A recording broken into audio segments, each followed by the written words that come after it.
close to coming back, only to find Senator Miller standing in the way of that progress. Having him there might be helpful. So they met at the McDonald's in Kenosha. In fact, Senator Miller actually had some hot cocoa along the way with some of the other folks there. They had a good and lengthy decision, one in which created the framework for what we all thought was going to be a pathway hold. In fact, my staff was so optimistic about that.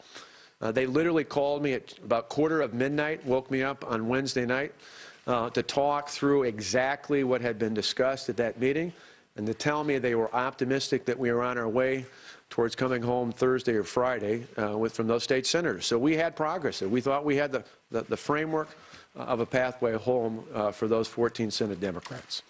But again, Senator Miller stood in the way.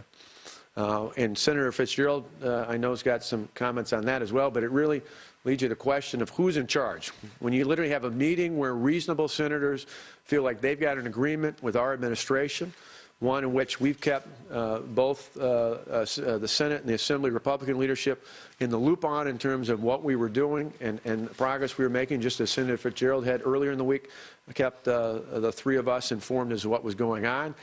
Each and every step, it appears as though anytime there's some reasonable senators seeking to make and take action, again, the barrier tends to be Senator Miller.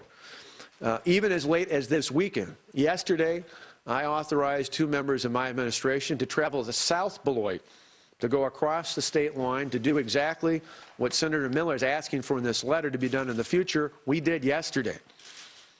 We actually did this. Again, we didn't put out a press release because we're serious about getting this done on behalf of the people of the state. People talk about negotiate. We've been doing it for days. The problem is we have a handful of senators who are interested in doing this, but we have Senator Miller, who time and time again allows his caucus to stand in the way of the progress coming forward.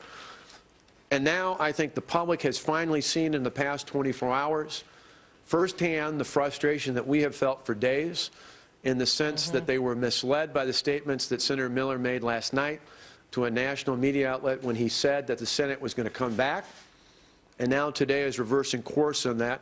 I think that's indicative of the fact that now Senator Miller is misleading the public, just like he misled us, and just like apparently he seems to be misleading many members of his own caucus.